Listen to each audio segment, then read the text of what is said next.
Class 10th में बच्चों को एक प्रॉब्लम आ रही होती है कि उनको 3 मार्क्स के क्वेश्चंस याद नहीं हो रहे होते क्योंकि वो बहुत ज्यादा बड़े हो जाते हैं। तो बच्चों को लगता है कि इतना बड़ा सिलेबस है तो हम लोग सब चैप्टर में से 3 मार्क्स के क्वेश्चंस को कैसे पढ़ेंगे।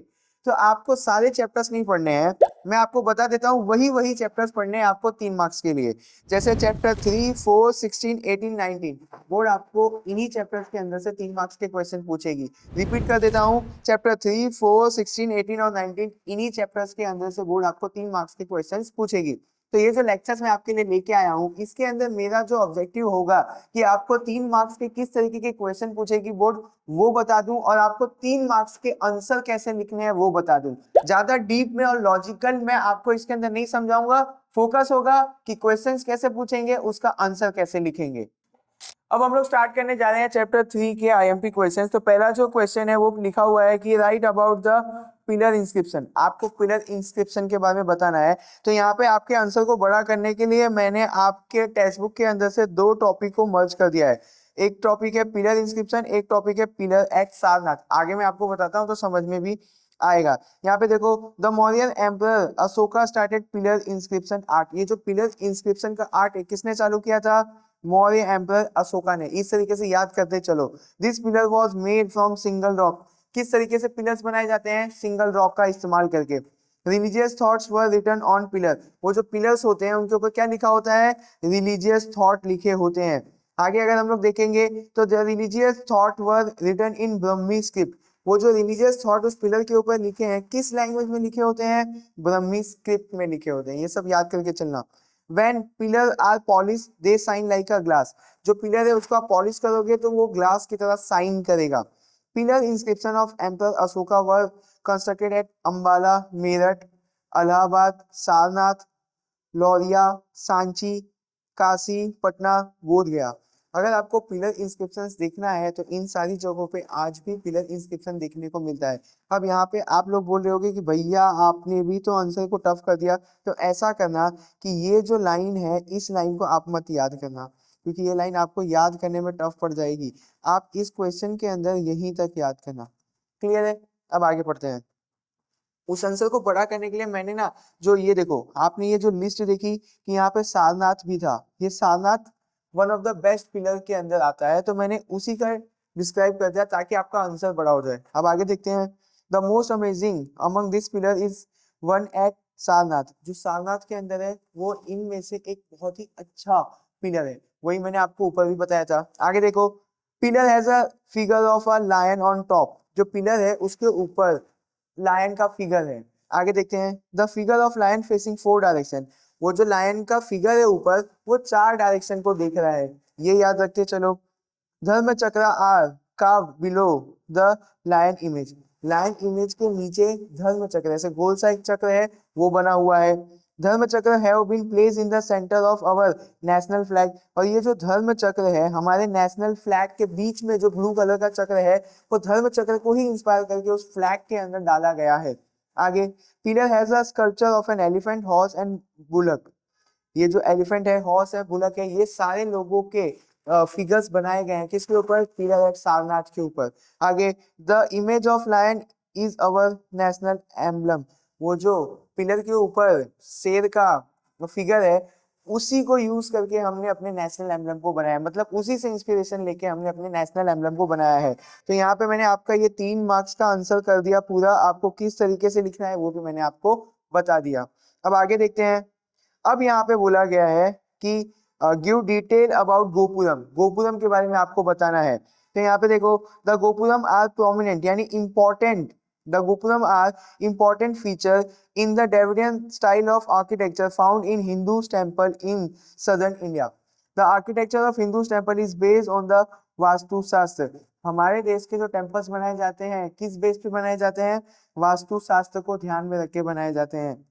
The gopuram are designed at tempering with a rectangular base to signify dynamism and the start। देखो ये लाइन मत याद रखो, ये आपको बहुत हार्ड पड़ जाएगी। ये यहाँ पे मैंने लिख दी है बट आपको हार्ड पड़ जाएगी तो इसको नहीं लिखते हैं। आगे बढ़ते हैं। Gopuram means entrance of temple. Gopuram क्या होता है? किसी भी टेम्पल का एंट्रेंस होता है। Pandya rulers build high outer walls and beautiful decorated gate outside the temple. Pandya rulers ने हाई वॉल बनाए हुए थे है ना। और ब्यूटीफुल डेकोरेटेड गेट्स बनाए थे टेम्पल के बाहर। आपको ये याद रखना पड़ेगा। क्या पंड्या रूलर्स ने क्या बनाया था? वॉल्स बनाए थे ऊंचे ऊंचे। और कैसे गेट्स बनाए थे? ब्यूटीफुल डेकोरेटेड गेट्स बनाए थे। कहाँ बनाए थे? टेम्पल के आउटसाइड में, मतलब टेम्पल को सराउंड करते हुए वॉल्स और गेट बनाए हुए थे। आगे, the gate of this temple are known as gopuram. ये पंड्या रूलर ने जो ये गेट बनाए थे, इन्हीं को हम लोग क्या बोलते हैं? टेम्पल के पास में गोपुरम बोलते हैं। पंड्या रूलर्स ने जो वॉल बनाए थे, वॉल के बाद जो गेट बनाया था ब्यूटीफुल सा, इसी को हम लोग क्या बोलते हैं? गोपुरम बोलते हैं। The artistic glory of gopuram has become more popular than its temple. मतलब जो ब्यूटीफुलनेस है, मतलब जो सुंदरता है गोपुरम की, कई बार वो उसके टेम्पल से भी ज्यादा पॉपुलर होती है। यहाँ पे ये आपको बताया जा रहा है। Gopuram of Kanchi and Madurai temple are famous. Kanchi के अंदर, मदुरई के अंदर जो टेम्पल्स हैं, उनके गोपुरम काफी फेमस है। आगे देखेंगे, gopuram have increase the beauty of the temple. ये गोपुरम की वजह से टेम्पल की ब्यूटी बढ़ जाती है। तो यहाँ पे इस तरीके से मैंने आपका इसका आंसर बना के दिया हुआ है। आप भी इसी तरीके से लिखना, जो चीज हार्ड थी वो मैंने आपके लिए निकाल दी। अब यहाँ पे देखो, हड़प्पा के बारे में अपने को लिखना है। तो right about Harappa, it was a systematic plan town. ये जो लाइन लिखी है मैंने आपके आंसर को बड़ा करने के लिए लिखी है कि हड़प्पा एक सिस्टमेटिक टाउन प्लानिंग थी। This town has the features of the Indus valley civilisation. इस टाउन के अंदर किसके फीचर्स मिलते थे? इंडस वैली सिविलाइजेशन के। प्रेजेंट डे के अंदर हड़प्पा जो है वो पाकिस्तान के अंदर है। हड़प्पा को वापस से ढूंढा गया था किसके द्वारा? दयाराम साहनी के द्वारा। किसके सुपरविजन में? Sir John Marshall and colonel Mackay, या कर्नल मेके या कनील मेके, जो आपको मन करे वो बोलो। हड़प्पा को वापस कब ढूंढा गया था? 1921 में। किसके द्वारा ढूंढा गया था? Dayaram Sahni, sir John Marshall और कर्नेल मेके के द्वारा। क्लियर है? आगे देखो, the Sapta Sindhu river is a region of our Indian culture. सप्त सिंधु रिवर के ही आसपास हमारे देश का बसेरा था। ये लाइन मैंने जानबूझ के लिखी है ताकि आपका आंसर बड़ा हो जाए। Sapt Sindhu means a combination of 7 river. Sapt Sindhu का मतलब क्या होता है? Combination of 7 river. The culture which develop here is known as Harappan culture. सप्त सिंधु के पास जो भी कल्चर डेवलप हुआ, हम लोग उसको क्या बोलते हैं? हड़प्पन कल्चर बोलते हैं। इतना याद रख के चलो। आगे, copper and stone weapons were found in this place. जब हड़प्पा के वहां पे काम चालू हुआ तो हमको वहां से कॉपर के और स्टोन के वेपन मिलना शुरू हुए। That is why it is known as the copper and stone age. इसीलिए हड़प्पा को कॉपर और स्टोन एज बोला जाता है, क्योंकि वहां पे जब काम चालू किया गया तो वहां से कॉपर और स्टोन के वेपन्स देखने को मिले। आगे, इट्स ग्रेनरी और फोर्ट वर रिमार्केबल। वहां की ग्रेनरी और फोर्ट, मतलब हड़प्पा की ग्रेनरी और फोर्ट क्या है? देखने लायक है। आगे देखते हैं, people of this age were wearing ornaments. इस समय के लोगों ने ही ऑर्नामेंट को पहनना शुरू किया है। अब यहाँ पे देखो, आप अपने डाइजेस्ट या टेक्स्ट बुक में भी देखोगे तो इतने सिंपल तरीके से इतना बड़ा आंसर आपको हड़प्पा का नहीं मिलेगा। तो मैंने जो लिखा है इसी तरीके से आप लिख दो, आपको फुल मार्क्स मिलेंगे और याद करने में भी आसानी रहेगी। अगर हम फोर्थ सवाल को देखेंगे तो राइट अबाउट धोलावीरा। जो भी टाउनशिप है ना, उसके अंदर मैंने कुछ लाइन कॉमन लिख के रखी हुई है, जैसे कि ये सिस्टमेटिक टाउन है, इंडस वैली सिविलाइजेशन का पार्ट है, और जो धोलावीरा है वो किसकी तरह सिमिलर है? हड़प्पा की तरह सिमिलर है। अब यहाँ से धोलावीरा का आंसर चालू होगा। ये जो 3 लाइन है, ये 3 लाइन तो मैंने इसीलिए लिखी है ताकि आपका आंसर बड़ा हो सके, और आप सेम 3 लाइन याद कर लो, सारे टाउन प्लानिंग के अंदर वही लिख देना, आपको पूरा मार्क्स मिलेगा। आगे देखते हैं। अब आर्कियोलॉजिकल डिपार्टमेंट ऑफ गुजरात ने सर्वे किया था 1990 में, किसके गाइडेंस में? रविंद्र सिंह बिस्ट के गाइडेंस में। किसके? रविंद्र सिंह बिस्ट के। कब ढूंढा था धोलावीरा को?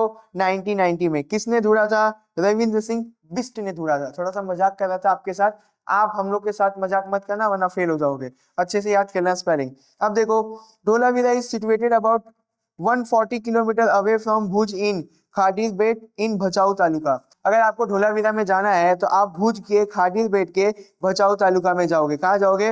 भुज के खाडीर बेट के भचाऊ तालुका में। ये जेठालाल का गांव है। वहां से भी आपको 140 किलोमीटर दूर जाना पड़ेगा, तब जाके आप धोलावीरा में पहुंचोगे। आगे, the palace and walls were painted white colour. Dholavira की जो पैलेस थी, वॉल थी, उनको व्हाइट कलर से पेंट किया जाता था। ये वहां की खासियत है। Strong protection around the town. Town को बचाने के लिए पूरे टाउन के अराउंड में स्ट्रॉन्ग प्रोटेक्शन दिया गया था। Wall made up of clay stone BRICS for strong protection. Strong protection के लिए जो वॉल्स होती थी उनको क्ले से, स्टोन से और ब्रिक्स से बनाया जाता था। आगे, arrangement was made for water purification system. यहाँ पे वाटर को प्यूरिफाई करने के लिए भी बहुत सारे सिस्टम्स बनाए गए थे। अब आगे आ जाओ लोथल के अंदर। तो मैंने बोला था आपको 3 लाइन में सेम ही लिखता हूँ, ये देखो ये देखो ये देखो, ये 3 लाइन सेम है। अब आंसर पे आ जाओ। अगर आप आंसर पे आओगे तो लोथल कहाँ पे है? It is situated at Dholka taluka in Ahmedabad. अगर आपको लोथल में जाना है यानी लोथल की साइट्स को विजिट करना है तो आपको अहमदाबाद डिस्ट्रिक्ट के ढोलका तालुका में जाना पड़ेगा। आगे देखते हैं, 3 layers of human activity indicate that these houses were constructed at 3 different time। यहाँ पे ना 3 layers human activity के दिखते हैं, मतलब human activity के 3 layers दिखते हैं। इससे हमको क्या पता चलता है कि यहाँ पे जो भी कंस्ट्रक्शन से काम है वो 3 डिफरेंट समय में हुआ होगा, मतलब 3 पीढ़ियों ने यहाँ पे या 3 अलग अलग लोगों ने अपने अपने टाइम पे यहाँ पे कंस्ट्रक्शन का काम किया होगा। ये देखने को मिलता है हमको कहाँ पे? लोथल में। सिंपल सी भाषा में याद रखना कि लोथल के जो कंस्ट्रक्शन है उनको देख के ऐसा लगता है कि यहाँ पे 3 बार कंस्ट्रक्शन का काम हुआ है। मे बी वो 3 पीढ़ियों ने करवाया हो, मे बी वो अलग अलग टाइम पे 3 अलग अलग राजाओं ने करवाया हो, ऐसा मान के चलते हैं अभी हम लोग। It is situated between 2 river. 2 river के बीच में आपको क्या देखने को मिलेगा? लोथल देखने को मिलेगा। कौन कौन सी रिवर है? भोगावो रिवर और साबरमती रिवर। साबरमती रिवर और भोगावो नदी के बीच में आपको क्या देखने को मिलेगा? लोथल देखने को मिलेगा। लोथल देखना है तो कहाँ जाओगे? अहमदाबाद के ढोलका तालुका में। Researchers found a dockyards towards the eastern part of the town. जब यहाँ पे रिसर्च किया जा रहा था तो इस टाउन का जो ईस्टर्न पार्ट था वहां पे हमको डॉकयार्ड देखने को मिला। अब आपको नहीं पता चलेगा कि डॉकयार्ड क्या है, तो शिप को पार्क करने वाली जगह को हम डॉकयार्ड बोलते हैं। तो इस टाउन में ईस्ट पार्ट में हमको शिप को पार्क करने वाली जगह मिली जिसको हम क्या बोलते हैं? डॉकयार्ड बोलते हैं।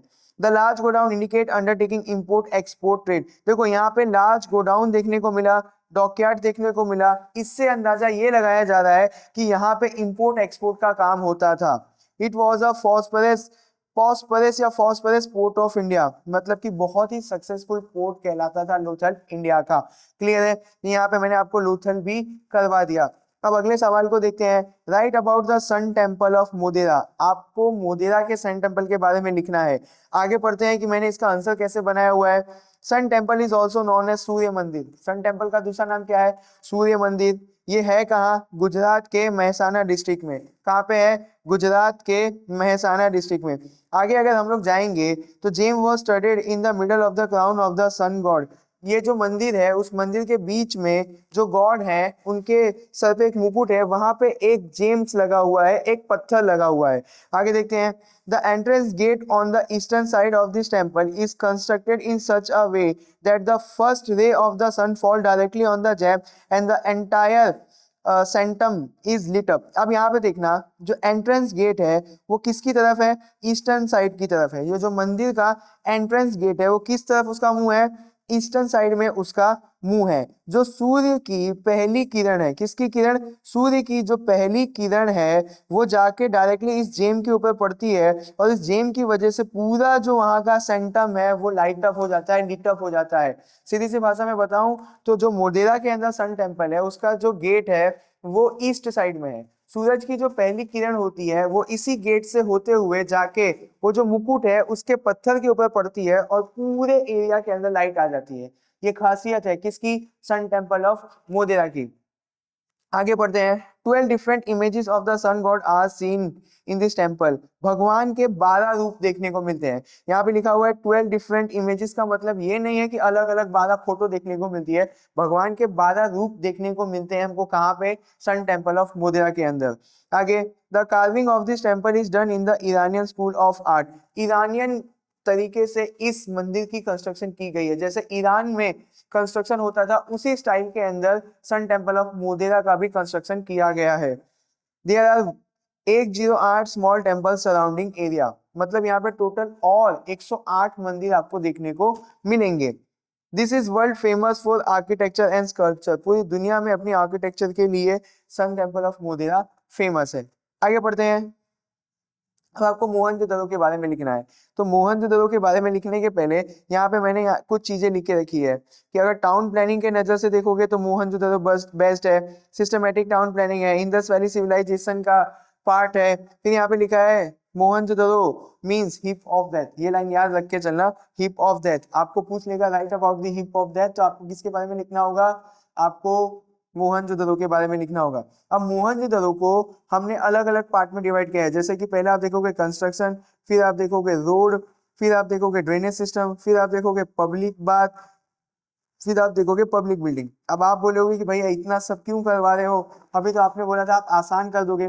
कभी कभी कैसा होगा कि आपको बोर्ड पूछ लेगी कि मोहनजोदड़ो के ड्रेनेज सिस्टम और पब्लिक बात के बारे में बताओ, तो इसी पूरे आंसर को हम लोग कर लेते हैं। यहाँ से अलग अलग अगर क्वेश्चंस निकाल के पूछा जाएगा तो भी आपका आंसर प्रिपेयर हो जाएगा।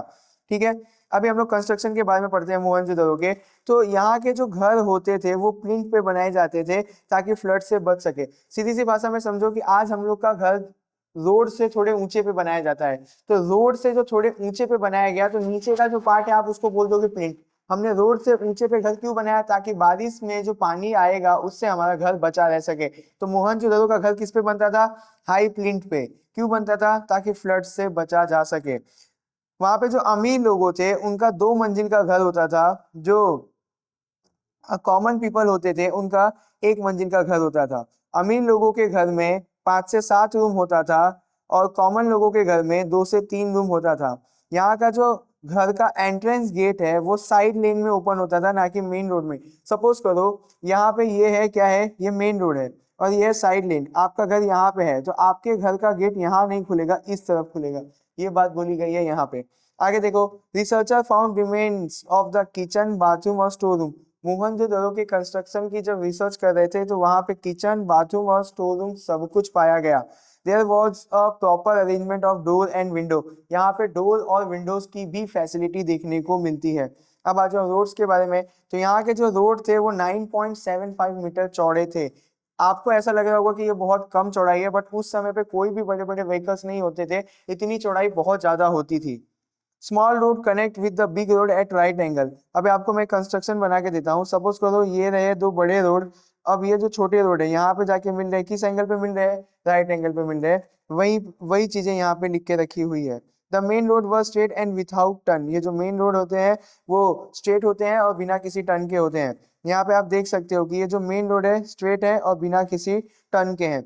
आगे अगर हम लोग आगे पढ़ेंगे तो यहाँ पे देखने को मिलेगा कि there were 2 main roads, one from north to south, another from east to south. 2 main road होते हैं, एक नॉर्थ से साउथ जा रहा है, एक ईस्ट से वेस्ट जा रहा है। इसको मैं आपको करके बताता हूँ। सपोज करो ये टाउन का ईस्ट पार्ट है, ये वेस्ट पार्ट है, ये नॉर्थ पार्ट है, ये साउथ पार्ट है। तो एक रोड नॉर्थ से साउथ या साउथ से नॉर्थ, एक रोड ईस्ट से वेस्ट या वेस्ट टू ईस्ट। इसी चीजों को यहाँ पे लिखा हुआ है। अगर हम लोग आगे पढ़ेंगे, the road were wide enough for several vehicle passes simultaneously. एक साथ में बहुत सारे व्हीकल वहां से पास हो सकते थे, इतने चौड़े रोड होते थे। किसके, मोहनजोदड़ो के।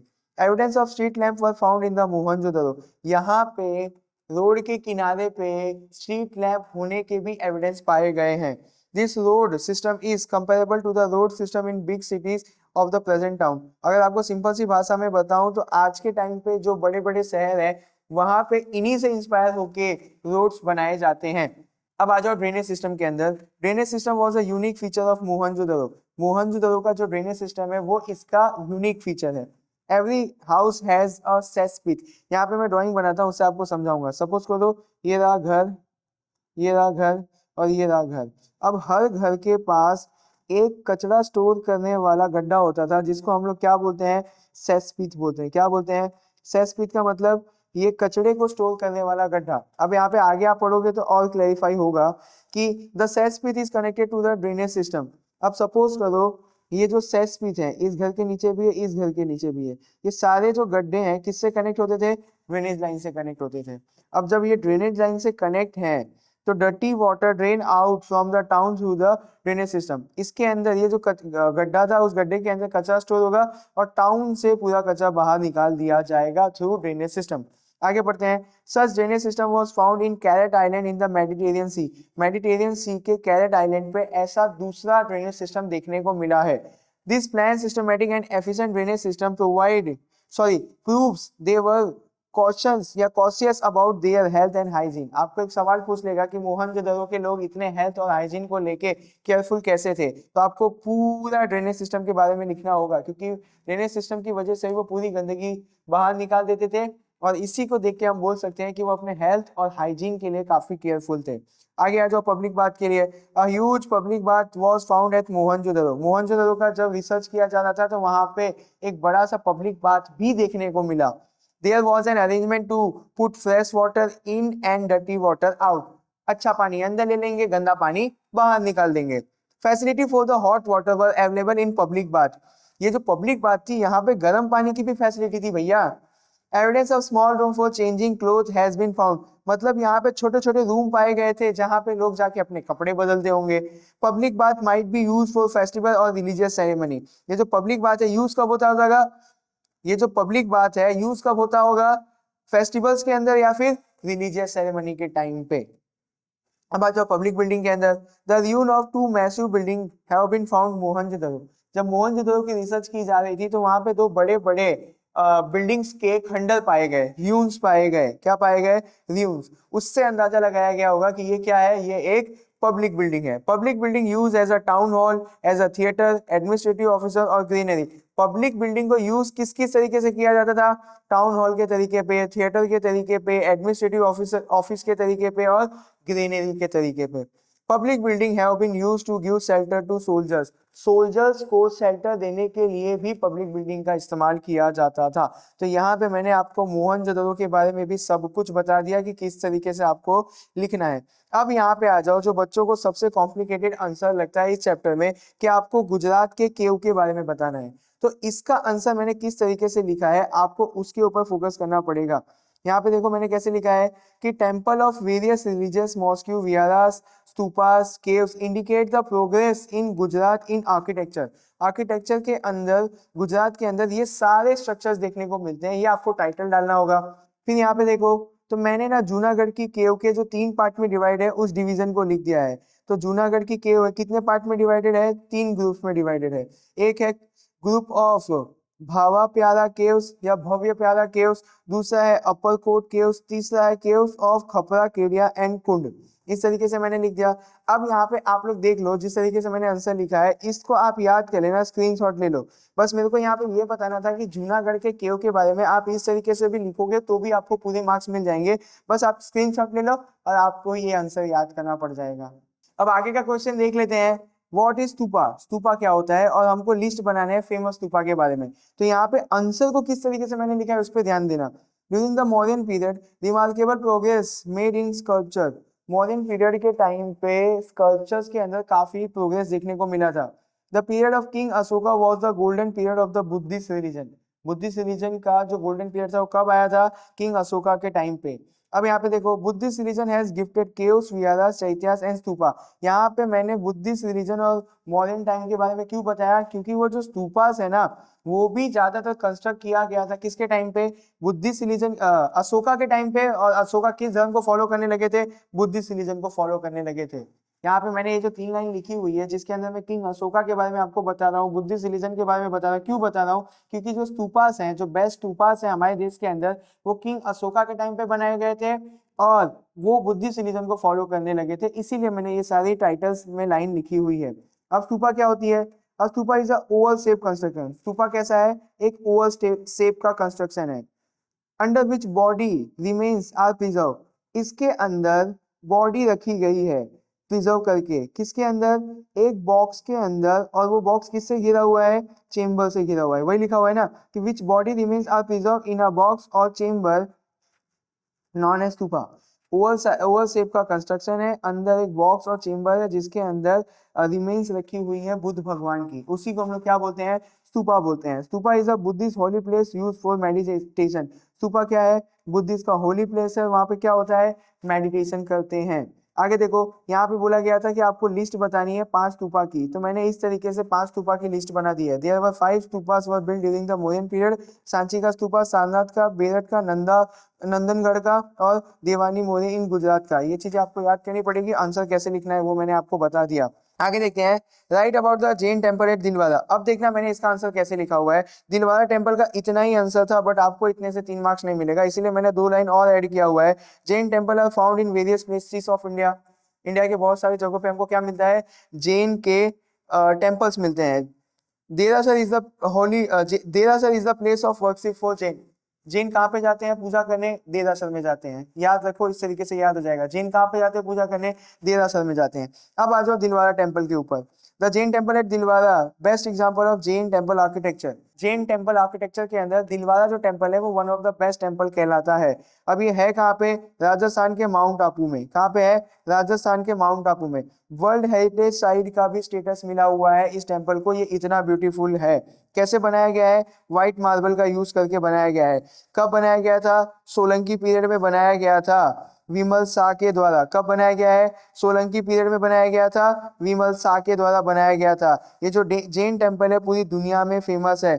इस टेम्पल को इस तरीके से बनाया है कि आर्ट लवर इसको ऐसा बोलते हैं कि ऐसा लगता है कि मार्बल के अंदर पोएट्री यानी पंक्तियां लिखी हुई है। क्या मैंने बोला, आर्ट लवर इसको ऐसा बोलते हैं कि ऐसा लगता है कि मार्बल के अंदर पोएट्री लिखी हुई है। ये लाइन से भी आपको पूछ लिया जाएगा कि art lover call this temple poetry in marble. आप बताओ ये क्या है, तो आपको लिखना पड़ेगा ये दिलवारा टेम्पल है। आगे, Jain temples are famous world wide for their sculpture and architecture. पूरी दुनिया में जैन टेम्पल अपने आर्किटेक्चर और स्कल्पचर के लिए फेमस होते हैं। तो मैंने कुछ इजी लाइन भी ऐड की हुई है, कुछ थोड़ी सी टफ लाइन है। जैसे कि कहाँ पे है, राजस्थान के माउंट आबू में। व्हाइट मार्बल से बना गया है, आर्ट लवर इसको पोएट इन मार्बल बोलते हैं। ये थोड़ी सी टेक्निकल लाइन्स है, बाकी सारी चीजें मैंने आसानी से लिख दी है। आप इस तरीके से लिखोगे आपको पूरा मार्क्स मिलेगा। आगे पढ़ते हैं, write about the architecture of Gujarat. Architecture of Gujarat को भी देख के आप बेहोश हो जाओगे कि भैया कैसे लिखना है। तो कैसे लिखना है वो मैं बता देता हूँ, बेहोश मत होना। पहले आप लिखो आर्किटेक्चर ऑफ गुजरात, फिर उसके टेम्पल्स के बारे में लिखो, फिर मॉस्क्यू के बारे में लिखो, फिर जैन टेम्पल्स के बारे में लिखो। अब आप सोचोगे कि भैया आप ये क्या ही बता रहे हो, ये जो मैंने स्क्रीन ऐसे की हुई है, आप ऐसा करो कि स्क्रीनशॉट ले लो। आपको सेम ऐसे ही लिखना है, आर्किटेक्चर ऑफ गुजरात के बारे में, टेम्पल्स के बारे में, मॉस्क्यू के बारे में, जैन टेम्पल के बारे में। अब इसके अंदर से आप पढ़ लेना, जो जो चीजें आपको याद रहती है उसी का लिस्ट बनाना, आपका आंसर हो जाएगा पूरा। आंसर कैसे लिखना है उसका फॉर्मेट मैंने आपको यहाँ पे दे दिया। इसी तरीके से आपको पूरा गुजरात के आर्किटेक्चर के बारे में लिखना है। क्लियर है, स्क्रीनशॉट ले लो, अपने हिसाब से देख लेना कौन सा इजी है कौन सा हार्ड, और इसी फॉर्मेट में आंसर बना देना, आपको पूरा 3 मार्क्स मिल जाएगा। ये स्टेप 12 भी आएगा। हाँ, ये आप लोग जो गुजरात के आर्किटेक्चर के अंदर ना, ये स्टेप 12 भी आएगा, तो इसको भी लिखना मत भूलना। तो यहाँ पे मैंने आपको सारे क्वेश्चंस करवा दिए 3 मार्क्स वाले। आप हमारे साथ बने रहे, मैं और भी इंपॉर्टेंट क्वेश्चंस आपके लिए लेके आऊंगा। अगर इस चैप्टर के अंदर अभी भी आपको कोई डाउट है तो मुझे कमेंट करना, मैं इससे भी आसान तरीके से आपको समझाने की पूरी कोशिश करूंगा।